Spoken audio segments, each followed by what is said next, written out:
Well, welcome everyone to today's event, which is a launch of Kate Crawford's new book, Atlas of AI, Power, Politics, and the Planetary Costs of Artificial Intelligence. Hundreds of people are here today, which is wonderful and attests to how well known Kate is as a scholar of the social and political implications of artificial intelligence. Kate is a senior principal researcher at Microsoft and recently became a research professor at the University of California's Annenberg School. My name is Judy Wajcman and I lead the Women in Data Science and AI project at the Alan Turing Institute, and we're part of the Public Policy Group. Our project highlights the lack of diversity in the AI industry, but also crucially makes links between this and the gender, race, and other social biases that Kate's book so squarely addresses. We only have an hour with Kate today. I wish we had many hours, and I hope we'll get a chance to do this in person on another occasion. But everyone is very welcome to participate through the chat function. Please post your questions in the Q&A, and I'll keep an eye on them, and I'll try and integrate as many as I can as we go along today. Today's event will be subtitled. If you can't see the subtitles, hit the CC button on the bottom toolbar of your screen. Okay. I know not many of you will have had a chance to read Kate's book because it's only literally just been launched. It occurred to me, that I think it's just literally come out in the UK in the last couple of days, actually. So I thought I would start by just very quickly telling you why I so welcome the book. I have to say that I nodded all the way through, as I do, because it's such a rich illustration, really, of taking a science and technology studies perspective to look at new developments in technology. And it's done with a suitably kind of Marxist inflection. So, for me, it's the kind of perfect lens with which to think about these things. Okay, so very quickly, for a start, what I love about the book is that it's historical.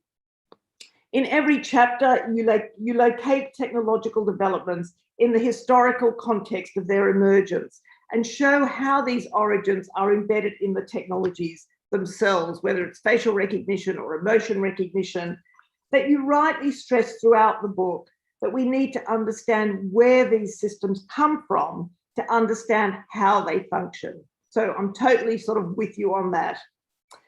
I mean, history as well, taking a historical approach, really reminds us that we've had a lot of these discussions with earlier technological revolutions. And, I came into this work during the microelectronic revolution of the 1980s.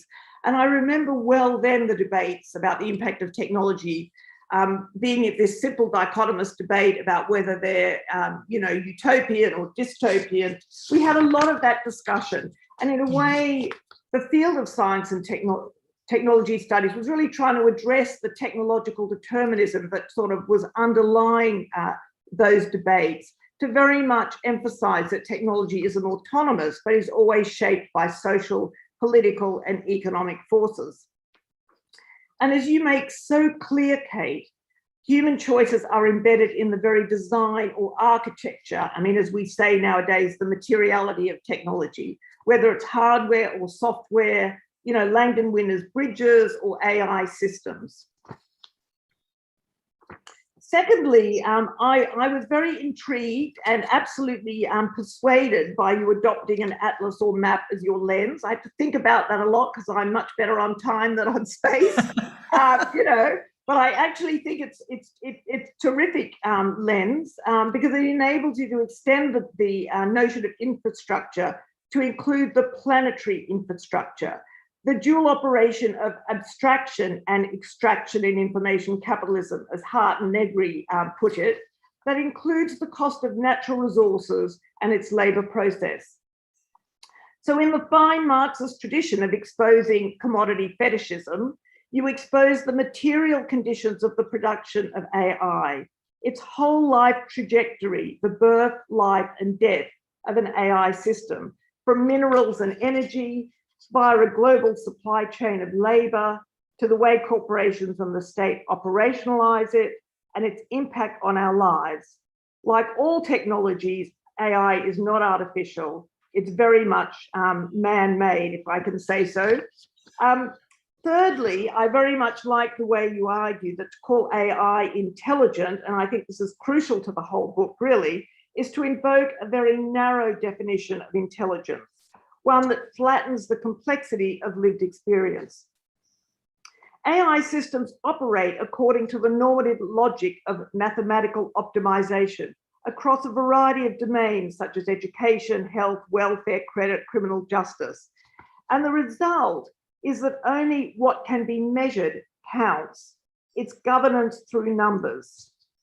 And your key point really is that while these AI systems appear as rational and objective, and in a way that legitimates their use, that's the crucial legitimation of their use, they're ultimately designed to serve existing dominant interests. In this sense, you say AI is a registry of power. What the book does superbly, I mean, superbly is I'm completely with you on all these arguments, so, you know, is not to argue that these trends are kind of completely new, but rather that the massive accumulation of behavioural trace data has fundamentally intensified and amplified these trends. So I'd like to begin just by asking you when you became aware of these massive changes, because, you know, you were there right at the beginning and you sussed out that this was one of the most crucial issues facing us now. And, you know, how did you know that this was like totally the perfect moment to bring out this book? It's like we've been wanting someone to bring this stuff together. A lot of us who've been researching this area and thinking about it. And you've written this beautiful book that kind of absolutely brings it together in an accessible, such an accessible, clear and convincing way. So tell us about your journey.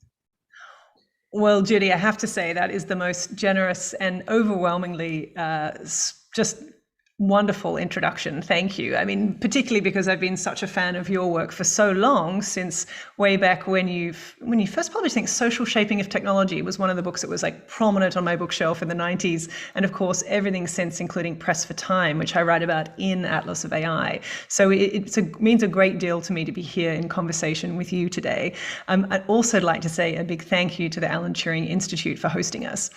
But, you know, you asked this question of, you know, of timing. How could I know that this would be the right year, 2021? We've come through a pandemic. We've seen the intensification of all of these logics that you've beautifully articulated. You know, I wish I could say I did. The truth is that this book took a long time to write, over 5 years. And there's no way that I could have imagined that the themes that I saw then would have become so present, it really is as quickly as they have. But if there was one great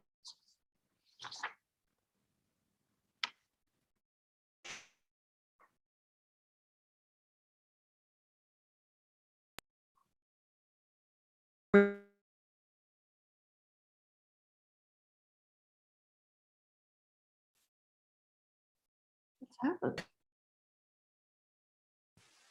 Judy, it seems Kate's connection has faltered. What's happened, sorry? Kate's connection broke for a second there. It looks like she might be back. So Kate, your audio back. For a minute. Okay. Yeah. Tell me if you can hear me now, and if not, Yep. I shall get rid of my USB microphone. How's that? Okay, are we good? Yes, wonderful. Okay, people are saying yes in the chat. Thank you. Yep. So I was just saying that for me, it was really the great fortune of joining Microsoft Research in 2012, which is around the same time as convolutional neural nets were taking central stage, deep learning was accelerating, and certainly we were seeing industrial research labs really invest in machine learning in a new way. Wow. And it was really clear at that point that everything from computer vision to natural language processing was going to be radically changed. But at the same time, there were very real problems. And we can think about these problems as a life cycle. We can think about the ways in which AI systems require so much computation. In fact, they're becoming increasingly computationally intensive. And so many of our consumer AI devices, be it phones or laptops, use enormous amounts of these minerals, that everything from rare earth to cobalt to lithium. And then, of course, the data that drives AI must be labeled by people on remote work platforms in places like Ghana and the Philippines. And then finally, they get applied in these highly tailorized work environments where algorithmic management systems are brought to bear on workers every day. So you can see this full tangible system of AI having a much more profound and material impact in the world than simply thinking about it as abstract computation or immaterial algorithms. So part of really what I wanted to do in this book was to situate these systems in sort of the specific locations and institutions around the world that are actually deploying them. Very nice. And so I think it's most appropriate that you start the book by telling us about your sort of journey and describe your journey to visit a lithium mine in Nevada, where you can see AI as an extractive industry in its most literal sense. I mean, I must say, as we're both Australians, we both understand how important mining is to politics, that it's, to put it mildly. So it was very nice you start with the mining. But, I wanted to ask you to tell us about that, but also, what you think about the fact that in a way during this COVID crisis, we've been kind of reassuring ourselves that actually our carbon footprint is going down. And yet you very much stress that all this kind of Zooming that we're doing right now is taking up an enormous amount of energy. Exactly right. I mean, it's interesting for me one of the things that people have asked is like, why did you open a book about artificial intelligence at a lithium mine? And it was precisely because, in order to ground artificial intelligence, in order to truly understand these material impacts, we have to go to the places where it's made. And I mean, made in the fullest sense. So that for me meant going to the last functioning lithium mine in the US, which is in Nevada in a place called Silver Peak, where you can see these gigantic lithium brine pools in the sort of iridescent green color, sort of drying in the sun, producing essentially the stuff, the gray gold, as it's referred to, that becomes lithium ion batteries. And those lithium ion batteries, of course, are in high demand. We have them in iPhones, but also in, Tesla cars and EVs. But we have a very serious supply problem. In fact, I'm sure, as you saw, the Biden administration just recently released a crisis document saying we have to essentially secure the supply chain for so many of the minerals that drive current information capitalism and planetary computation. So it's very timely right now to think about just how much of this sort of material is required to make the sorts of AI systems that we just expect to work every day are actually poised on this brink in terms of how do we think about the usability of these minerals, but also their geopolitics. Yeah. Okay, now the next chapter, I'm going to try and get through as much as I can. I mean, chapter 3 is on the many different forms of labor that are involved in making AI, from miners to content moderators to Amazon warehouse workers to engineers in Silicon Valley. And I love this chapter as well. I'm going to say this with every chapter. I mean, I found it really refreshing because, I've spent a lot of my time in the last few years on these panels about the future of work. I was on one just actually last week, with the guy from MIT, David Otter, talking about, technology in the future of work. And so often economists, not him, he's the exception actually, tell me that robots will soon do everything and there won't be any kind of jobs left at all. And as you quite rightly say, and he and I say, that debate is off the point in a way. And what's more important is to look at the experience of the work now and how these technologies are kind of facilitating increased surveillance and algorithmic management systems. And I want to come on to that in a minute. But I wonder if you might say something quickly about the importance of ghost work, as Gray and Suri call it, because it seems to me that's an important thing to highlight as well. I'm so glad you mentioned the work of Mary Gray and Sid Suri, and certainly Ghost Work, I think, is an incredibly important book at illuminating what it's like to, be a person working on a remote work platform. I mean, these are jobs which are really digital piecework. You're being paid very little.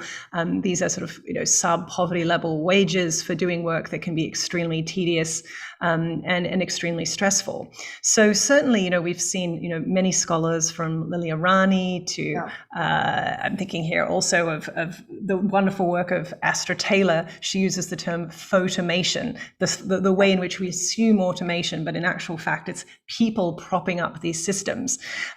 This is something that has been emerging for some time. And certainly when it comes to AI, in your work on digital assistants, I know you saw these same patterns emerging, how much of this system is actually faked by using people all along the supply chain, actually doing these quite mundane tasks.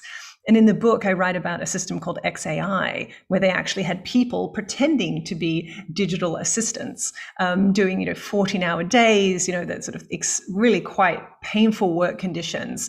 But again, to give the impression of seamless AI. So, this is something that, again, I think your work has been pointing to for some time, but is well and truly in the ascendant now. Yes, and we could, talk about the kind of socio-imaginary of Silicon Valley and those issues for a long time and the role these things play. But I want to move on, to a bit of detail about this chapter. I mean, you begin the chapter with the image of a large time clock in an Amazon warehouse that I know you visited. And you use that image to trace the long history of the use of automation to control time, through authors like E.P. Thompson and Braverman, and through Taylorism, scientific management, Fordism. This is all my material, the stuff of my life, if you like.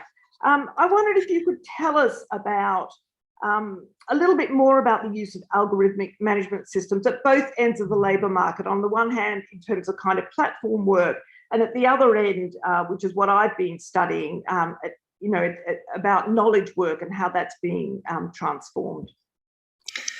Right, and I love the way you've asked this question because, of course, we have to think about algorithmic management both in terms of the way that it's been introduced in low-wage work and what's traditionally understood as blue-collar jobs, all the way through to highly paid white-collar employment. And this is interesting, the degree to which, you can certainly trace these systems back. I mean, Charles Babbage, of course, who is, known best for the difference engine, used to also write a lot of social theory. And, one of his visions for the future was that, we would have systems that would be highly efficient, that would be watching workers and tracking every minute of what they do in order to make sure they're being used most efficiently. And it's a somewhat horrific vision, but it's certainly come to pass in some of the systems that we're seeing today. Spending time inside an Amazon fulfillment center was, for me, just, absolutely horrifying. I mean, these are sort of used as the exemplars of workplaces that combine automation, both of the algorithmic variety and robots, with people. Yeah. But they're also exemplars of something else, of precisely the kind of extraordinary psychological and physical pressure of working under those conditions. And I'm sure you saw just last month, Jeff Bezos said that one of their responses to increased injury and stress in these work environments is to introduce a new algorithmic management system that will be tracking workers down to the level of the ligaments and muscles that they're using to try and produce new efficiencies. Now, to me, this is Babbage's vision brought to life, and it's quite nightmarish. Yeah. Well, it's so like Taylorism as well, isn't it? And the stopwatch and pure Taylorism. And what about the other end in terms of kind of knowledge workers? Because I'm sort of with you on, the fact that we need to really kind of focus on, that the change in a way is the increased granularity of kind of tracking and nudging and assessment that the machine learning tools facilitate. And, I'm kind of myself very worried about this in the context of the shift to working from home, right? But given that, won't that act as a spur to increasing kind of surveillance of knowledge workers through these tools? And I mean, the worst thing you described very well in your chapter on emotion detection software would be to that extent. So as you say, it would be bodily movements, but emotional states and all of those things. Do you have a sense as well that this current kind of moment of the COVID crisis will be a spur to increasing that kind of surveillance of knowledge workers? It's already happened. So certainly in the last 18 months, we've seen an enormous uptick in services that offer to essentially track workers through cameras, through tracking how many times they send emails, sit in meetings, and to come up with efficiency scores that they use to compare to other remote workers. Certainly the many startups and companies that offer this have seen an enormous increase in their services. Similarly, we've seen other companies like 4 Little Trees offer to do essentially emotion detection, as it's called. We call detection in scare quotes here, of young students who are working, again, studying at home, trying to engage with classwork, and using cameras to detect micro expressions in their faces to see if they're paying attention and to try and sort of, if you will, infer a type of internal emotional state. Now, certainly something that I spent quite a lot of time studying for the purposes of this book and have a chapter on it is looking at just how problematic this assumption is that you can look at somebody's face and know their internal state. This desire to create an AI polygraph, if you will, I think is fundamentally broken at its very taproot in terms of the ideas and theories that inform it and in terms of the systems that seek to implement it. So absolutely, this is one of the domains where I think we urgently need regulation, because certainly under the pandemic, we've seen these systems move ever deeper into the tools of everyday work. Yes, I mean, maybe we can come back to the regulation, because I do want to ask you about that, but I want to quickly move on to your terrific chapters on data and classification, because here's really where your own work has been absolutely sort of path-breaking. So I'm cognizant of the time as the author of Pressed for Time, and I really want to get on to this. So let me just start with data, actually. You look at them, you talk about the massive harvesting of data that's really driving the success of AI. Can you tell us, and we've got a very varied audience here of so many people, how do training data sets actually work? And perhaps tell us about the problems of labeling encountered by the army of piecemeal workers who do this work.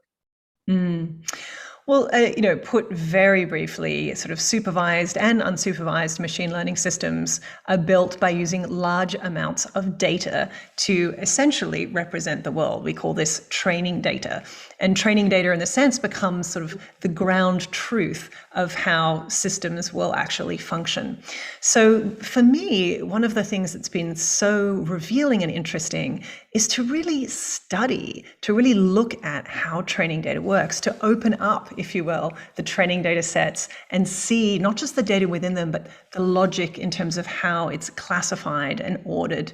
And here, I think was just such a revelation to me, was to understand that this sort of excavation, as we call it, is so rare that ultimately for so many training data sets, they're simply used as aggregate infrastructures, applied, don't think too much about it, and use it to create models for machine learning. But herein lies a very real problem, because once you actually start looking closely at how these systems work, once you start conducting these sort of archaeologies of training data, you find all sorts of problems, not just in terms of the ways in which people are being classified into, binary gender or 5-part categorizations of race, things that are profoundly broken and understood as such, but also making sort of moral judgments of people's characters based on their appearance. I mean, there are so many problems with these type of almost sort of will to phrenology that we see in systems today, that certainly it's at the level of training data where you can start to see those classifications and where they come from. Okay, yes, absolutely. You talk about in this chapter, and I was very struck by this, that data is now treated as a natural resource to be mined and extracted. And I like the mined and extracted, from the mining, from the literal mining to the data being treated in this way. And you talk about how there's a kind of moral imperative, I mean, as Marion Foucault and Karen Healy put it, to collect more data because we can. It's there for the collecting. So it's kind of a moral imperative to keep doing this. And how this is related to the idea that the more data we have, the more knowable the person. That we have now a kind of data double, or as Luke Stark calls it, a scalable subject being created of all of us. I wonder if you could explain what you mean by that, elaborate on that for us.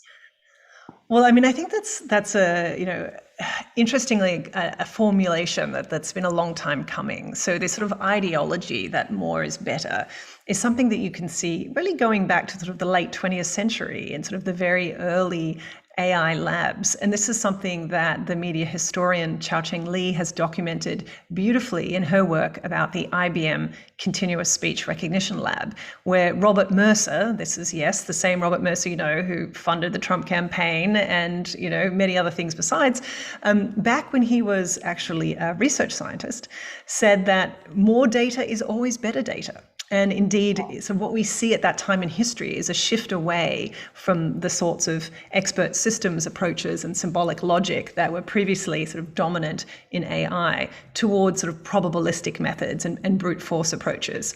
So certainly from that time to now, you've seen this development of this ideology that we should always capture as much data as possible, even if you don't know what it's for, or it's actually presenting forms of liability to you to be holding this data, that it was going to have this value, this kind of this value in its form, even if you couldn't quite see it yet. And I think what we have to see now is that this is actually a really problematic approach, and it's produced this kind of over collection of data. It's produced a situation where, again, people are profoundly concerned about the way in which data sets are being combined to produce what we've called in the past predictive privacy harms in a paper with Jason Schultz. So certainly I think here this way in which data has been figured and understood has actually led us to a very problematic point in computational history.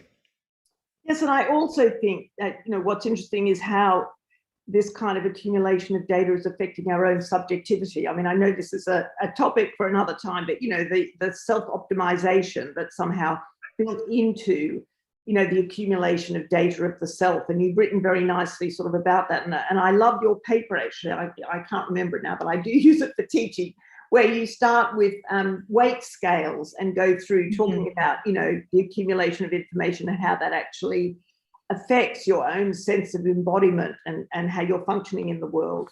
But maybe we should move on. I could see there's lots of questions as well. So I did want to get on to privacy issues, of which there's sort of so many. And of course, one of the things that people are very concerned about when they talk about data doubles is, of course, that we're never sort of consulted about the use of our data and how it circulates and how it's extracted. And I remember Morozov some years ago trying to campaign for us being paid for our data and kind of all of those discussions.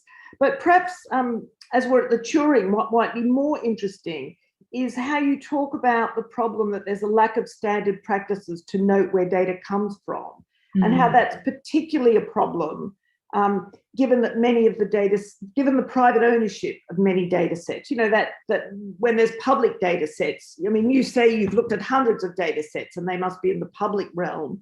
I mean, what should we do about this business of, about the fact that most of these data sets are actually not in the public realm and therefore not accessible to people like you examining them? I mean, this is a very real problem. And honestly, I mean, I can still remember sort of early conversations a few years ago with Timnit Gebru, who at that time was a postdoc with us at MSR. And we were marveling at the fact that there really is no sort of standard way in which we have any information about where a training data set came from. So, the way in which you would have a data sheet for a piece of hardware that says, you can only use this semiconductor at these temperatures, in these sorts of conditions. There was nothing equivalent for how we use data. And that was the genesis of a paper that's called Data Sheets for Data Sets, which is attempting to articulate what are the sorts of criteria, information, history, and provenance that we would need to understand what a data set is actually designed for, and more importantly, when it should no longer be used. And that is another thing that we really don't talk about enough is, when these data sets should be deprecated, and then what happens when they continue to have these afterlives in places like academic torrents long after they've been taken down. And we've seen that happening just in the last couple of years, where training data sets were seen to be problematic and the creators said, yes, we'll remove them, but they continue to circulate. And of course, continue to inform many production level systems. So that's problem number one. But problem number two that you point to is the fact that we simply don't know how large or what's happening in terms of the construction of training data sets inside sort of the large technology companies. These are things which are kept as very secret proprietary information. And there are things that, again, as researchers, we do not get to see. So that raises a big question in terms of how might we understand the way that these systems are used to classify, to interpret, how they feed into the logics of ad tech, of insurance, of policing, and so forth. So that is a major, I think, research blocker in the field and something that we have to contend with. Right. Well, that's a beautiful segue to your next chapter, which I think is a stunner, your one on classification. So let me just ask you a bit about that. In that chapter, your core argument is that the process of classification, in this case, labeling taxonomies, is inherently political. And that's why narrow technical solutions to statistical bias and the quest to skew data to make it more fair miss the point. I mean, I've been very intrigued by all these conferences on, the FAT conference, fairness, and all of the technical attempts to reshape the data to somehow make it fair and equal. And I want to talk with you about how difficult that is, what the problems are in terms of thinking, articulating the problem in those terms. And in this chapter on classification, you make terrific use of Jeff Bowker and Sue Lee Starr's work on classifications as ordering systems that have huge epistemic power in shaping how we see the world. And, reading the chapter, I was really reminded of early feminist work like Sandra Harding and many other people on the role of scientific knowledge. We did a lot of work early on what we used to call the sociology of scientific knowledge. And we were thinking then about how scientific knowledge actually constructs biological gender binaries in which women are defined by nature as inferior to men. Now, so I was thinking about that as you were talking about how AI systems, assume, or one might even say build in, bake in, construct gender, race, and sexuality as natural, fixed biological categories. So I wondered if you could tell us a bit about that, which is kind of core, and perhaps by describing your ImageNet project with Trevor Paglen. Such a rich question, and that there are so many parts to it. I mean, to speak personally, I first started publishing research on the question of bias in large-scale data systems back in, I think it was 2010. And certainly at that point, the view was that bias was a problem that could simply be addressed by collecting more data. So, if we have an issue here, let's just get more data and we'll solve it. But of course, what we've seen over the last 10 plus years is actually the opposite is the case. For extremely large scale data systems, we have many instances of bias. We could think of the way in which Apple's creditworthiness algorithms give consistently lower credit to women. We could think about the voice recognition systems that fail to recognize women. We could think about the facial recognition systems that fail to recognize people with darker skin tones. I mean, there are countless examples now. But certainly one of the things, the ways in which my thinking has changed, is to see bias almost as sort of the megafauna, sort of, the large errors, these failure points of systems. But instead, I think we need to actually go a step below into the logics of construction, which I think are actually far more profound in shaping the way systems actually see the world. And in many cases, we won't see a failure point in the same way as a spectacular disaster. Rather, it becomes this kind of fine-grained way in which people are understood, interpreted, and valued. And you can see this in so many systems, from hiring to criminal justice, the way that people are being assigned to, whether it be, again, gender, race, but it could also be a risk score. It could be a credit score. Where do these ideas come from, and how do they become baked into systems is a core problem for us.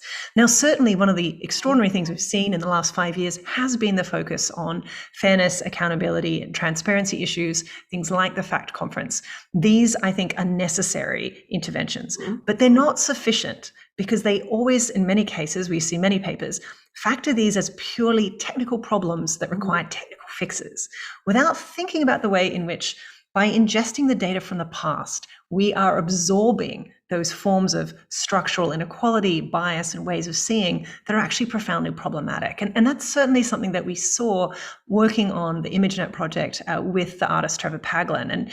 And certainly here it was extraordinary to really, again, start to look at something as important as ImageNet. You know, when we began studying it, you know, it had been online for almost 10 years. It was a colossus of image recognition.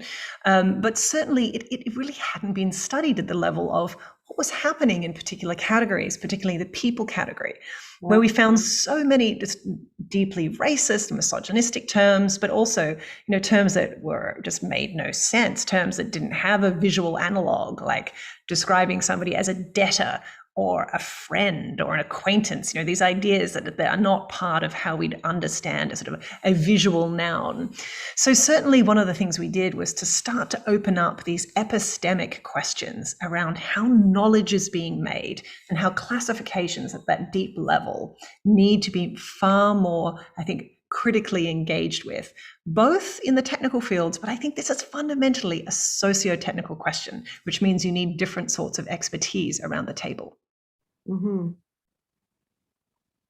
I mean, they're difficult problems, aren't they? Because I mean, once you recognize that they're structural problems, then they're kind of very hard to fix. I mean, if we think about, and maybe you could elaborate a bit more on, you know, Amazon's automated hiring tool that was not selecting women. You sort of talk about how that's a difficult problem to fix in a way. Well, maybe you could talk about that, because actually it's to do with embedded gender use of language. It's to do with all kinds of things that actually fiddling around with that app we're not going to fix. And where does it sort of lead you? I mean, this is particularly relevant to our gender project at Turing. You know, how does one kind of deal with things like that you can, you know, that these examples come up and they get a lot of publicity, you know, like the female voices, and then there's a discussion about, well, should we, I mean, I know at Apple they had a discussion about kind of neutral voice, you know, will we try and invent a voice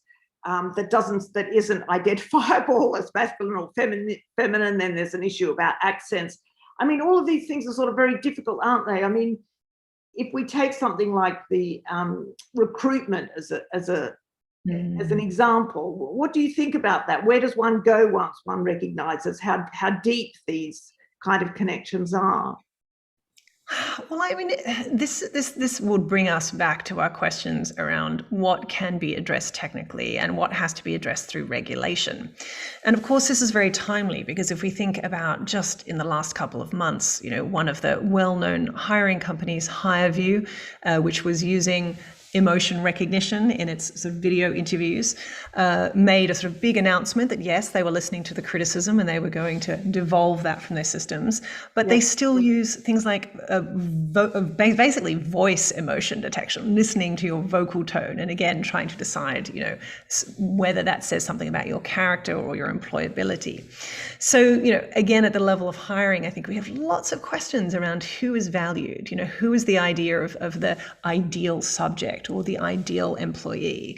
But I'm curious in your project, Judy, you know, how do you see this in terms of, how do you deal with this in terms of the way that gender itself is also inflected in these systems? Do you see this as something that design can contribute to in terms of technical designs, or is this something where we have to think in more kind of policy and regulatory terms?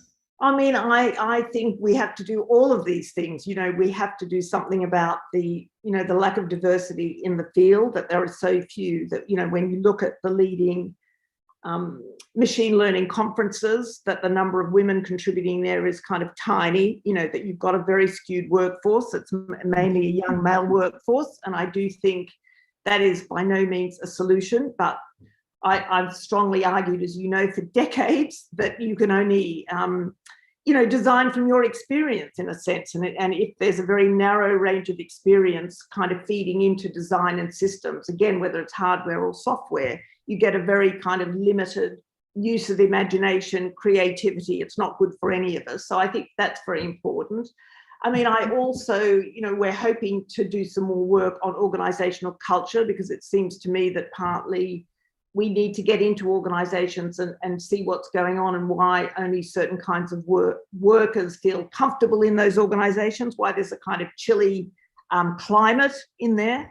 And I think that doing something about those things would really contribute to a kind of wider debate, both about kind of, about regulation and also a more informed kind of citizenship, which I wanted you to talk about, but, a better, broader kind of public debate about these things, and very much in terms of, when do we want to use these systems and when don't we? And the difference between using these tools as part of recruitment, right? That human resource management or a judge, of course, it's good to have more data, right? Of course, it's good to have more knowledge.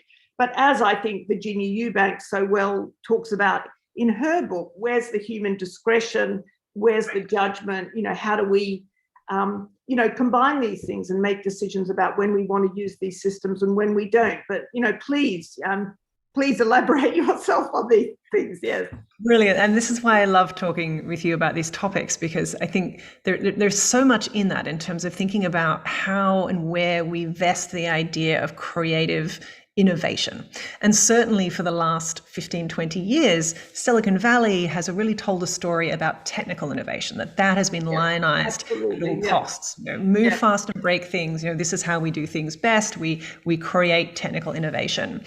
But what we haven't done, and I think what's been a real loss here, is thinking about the sorts of innovation around policy, around regulation, around law, around all of the sorts of sort of ethical frameworks and ways in which we could consider the social implications of these systems. These are not spaces that have had anything like the same amount of interest, investment, or sort of social focus. And we can see certainly the fruits of that now, when we've, I think, in many ways overcapitalized on a highly technical vision of, what counts. And, you talk about, it's important to have more data versus more information. These are different things. And, what constitutes information and as you say, good judgment is something that is so important here. And this, of course, takes us back to the history of how systems get designed. And I always think here of Lainey Daston and Peter Gallison's work on objectivity, where they look sort of to the shift in mechanical objectivity, that moment when it was decided that through tools we would have, a more truthful account of the world. We've certainly had a moment where machine learning has been seen to be this sort of all-purpose tool that can be applied to anything from welfare, as we saw in the case of Virginia Eubanks's book, and we see how that fails us, all the way through to criminal justice. And we could think of ProPublica's work, and we could think of the work of the markup, looking at how these systems, again, are failing us there. So we have a decision to make, which is, how are we going to use the next 10 years? And where do we really need innovation and creativity? And I would suggest that is where we need to be thinking, is around policy, is around public debate, and is around regulation. And I am optimistic, because I'm starting to see certainly some very positive signs in those areas. And as we've seen, of course, in the EU, we've seen the first omnibus draft regulations for AI. And there too, perhaps still early days, imperfect, but a step in the right direction in thinking about how do we regulate these systems better. But I wanted to ask you more about ethics, actually, because you have a very nice line, of course, in the book about, too much focus in a way having been on ethics and not enough about power. I mean, I think this is why, that we should be focusing less on ethics and more on power. And you mentioned that there's a proliferation of ethical codes, right? There is, I can't remember how many hundreds, but there are sort of loads of ethical codes. And I just wondered what you thought about that. I mean, is it, are you thinking about at some point there being some kind of global agreement, or, how do they function? And also, I guess, whether you think, which you clearly do with the sentence about, we focus too much on ethics and not enough about power. whether, you know, too much energy is going in the direction of ethics codes. I mean, I wonder if you could elaborate your thoughts on that for us. There's quite a few questions in the chat. I'm just sort of looking here about. Amazing questions. Yes, I hope. So I'd love to tell us a bit more about that.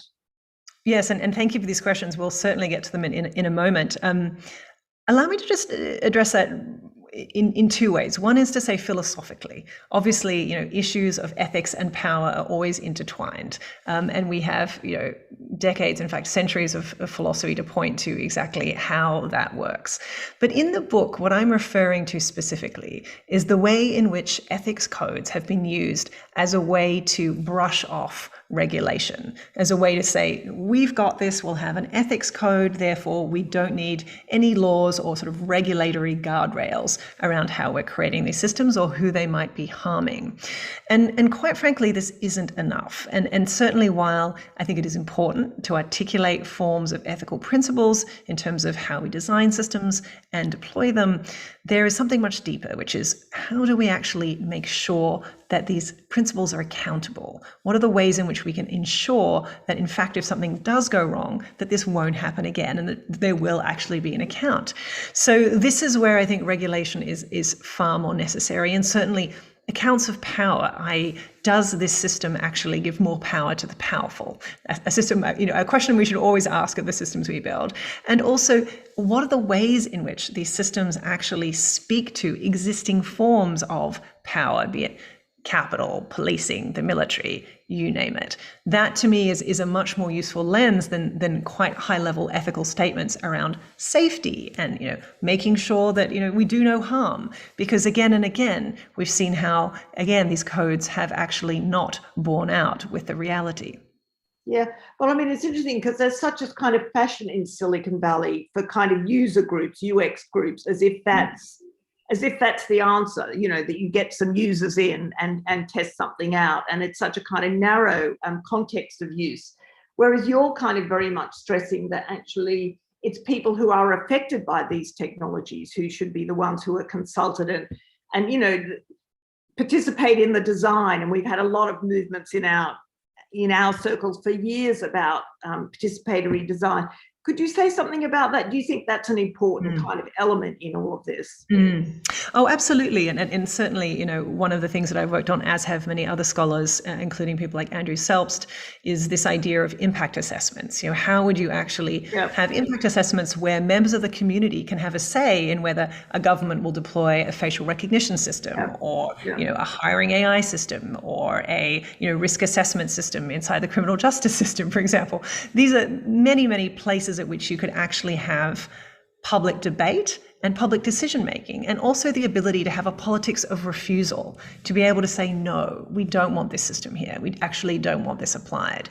And that is just one of many mechanisms that we could start to think of around participatory regulation. So as you know, in many cases, laws have been, you know, informed and in some cases even partly written by technology companies. And I think that's simply not going to get us where we need to go when we're starting to see, you know, such extraordinary power asymmetries between the tech sector and, you know, the populations that they serve. So instead, I think we need to think much more radically around how regulations are formed and the ways in which communities can have a say in the way that they're applied. No, that's really interesting because, you know, the last conference I went to in Stanford was called, what was it, Coding for Care. And it was, a discussion exactly about what elements of care for the elderly. It's always, you know, the discussions are always care, you know, but it's even posed as that, right? And it's posed in terms of keeping individuals at home alone as long as possible, and then thinking about systems that will operate.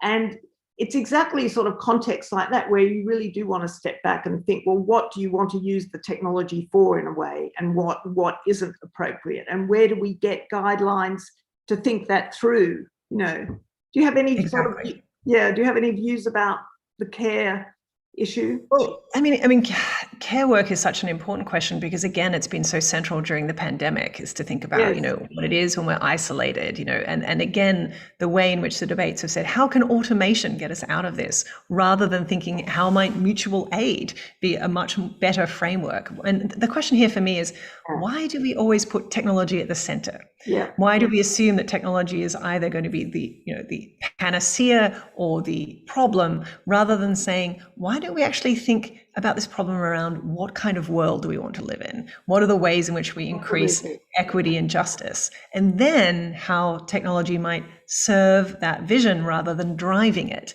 I mean, there are so many ways in which, the AI debate is frustrating because it keeps assuming that AI really can be applied to everything and anything, and it's always the first go-to approach, rather than looking at the long histories of, how do we actually produce the types of social change that people are calling for? Well, it's very rarely just a tech fix. So I think that means that we're looking for different sorts of work. And again, this is where your work has been so important. And I noticed that there's several questions in the chat, and I'm going to have to answer this. Asking about the artwork of the book and the cover, which is just behind me right now. But it also makes me think of how important artists are in these sorts of discussions as well. And again, the culture industries for telling different sorts of stories about how technology works and fails. So to answer your question in the chat about this extraordinary image, it's by Vladan Jola, who I also collaborated with on a project called Anatomy of an AI System, where we came up with a gigantic map of a single Amazon echo. This cover image is actually one of many designs he has in the book, illustrating ideas around the way in which, again, you can see from sort of the human head, ideas of intelligence and phrenology, to how we represent the world, to the planetary costs of large-scale computational systems. So I really think his work is marvelous. So thank you for that question. In fact, there's a field of amazing questions, Judy. I know. We can get to all of them. We absolutely can't. I've just got two quickies. I'm looking at the clock, and I just ask you two quickies. One is I can't help but ask you what the industry response has been like to the book, because I see you give it a talk at the Computer History Museum and to lots of different audiences. What's been the response of the tech community in a way? Well, it's interesting because I think certainly the way in which I wrote this book is, if you think about it, it's almost like geological strata. It's written almost as a sort of a full computational stack. We start with the Earth, we look at labor, data, classification, the state, all the way up to outer space. And so in that sense, I think for different groups within the tech sector, they have different sorts of questions depending on what part of the problem they're addressing. So for groups that are sort of working around large-scale data analysis and prediction, issues around classification and bias are extremely timely right now. And people are seeking different ways of contending with this, because we know that certainly over the last few years, these problems are not going away. So we do need different ways of thinking. Then again, in other parts of the industry, and I find this really heartening, there's a new set of conversations about how to reduce the energy intensiveness of machine learning approaches. That is still very new, but it's extremely exciting. We're seeing that there is a lot of waste there that can actually be improved upon, a lot of cycles that can actually be compressed, and algorithmic techniques that will just be far less energy intensive. We're going to need that. We're at a time of climate crisis. And so as a sector, I think there's a growing sense of concern and I think of responsibility. So, in that sense, I've had really positive experiences, and I think people are asking really good questions. But at the same time, we are seeing, a real sort of shift towards, increasing the tools of facial recognition, predictive policing. There are lots of companies and sectors that won't find this book so edifying to their beliefs. And certainly this is why I think it's important that we have these public debates now, because these tools are being used in so many ways that I think many of us would find deeply concerning. I wanted to end by asking you, to say that it's just so wonderful that women like you are at the forefront of these debates about bias in AI. And I wonder why you think that is, because of course, when I started working on gender and technology, certainly there were not a lot of women in the field. And now it's very striking, actually, that many of the wonderful books that are coming out and the research that's being done is very much being led by women and feminists at the moment. So I wondered, why do you think that is? You got a... Yeah, I mean, it's certainly interesting that we're seeing a far more sort of diverse coalition of people working on these issues, I think, than we have of people who are just working on algorithms. And that should tell us something in terms of who are the people who have experienced marginalization, ostracization, misrecognition by systems, are the people who are going to be very alert to these questions and will be asking, again, how do we improve these kinds of issues before they become more ingrained in our society? But also, one of the things I like to do is to go back and to look at the very early years of artificial intelligence in the 1950s and 60s. And even back then, you would have Margaret Mead, on the same panel as, Jeffrey Bateson. You'd have people who are actually designing systems, sitting there with anthropologists who are thinking about their social implications. We lost that for a while there. And I think what we've seen is this kind of over prioritization of the technical, and it's something that we really need to correct for now, because these are no longer systems that are just being designed in labs or that are essentially theoretical interventions. These are systems that are affecting billions of people around the world and in very different ways. So what that means is that I think we have to start reconceptualizing AI as an interdiscipline and as one that has to be very much grounded in the communities who are being affected by these tools every day. So that is certainly something that I think is urgently needed for the next decade in this space. Fantastic. Well, look, it just leaves me to congratulate you on the book. It is a fantastic book. I really recommend everyone read it. It's beautifully produced. It's very easy to read, clearly set out. I mean, it is a kind of wonderful job. I've got a champagne glass here that we were going to have I'm very sorry that we can't have drinks, because normally I'm sad about that too. We would go and have a drink, but let us have a little glass. Judy, and congratulations! It's a wonderful job. Thank you so much, and I couldn't recommend the book more highly. Cheers. It means so much to celebrate this with you and with everybody who's joined today. It's an extraordinary group. And I really hope that we can do this in person sometime. I hope so too. Vaccines willing. Cheers. Thanks again. Wonderful. Not bad. It's very late in the day here, but champagne is definitely helping. Lovely to see you. Thank you, everybody. Bye now.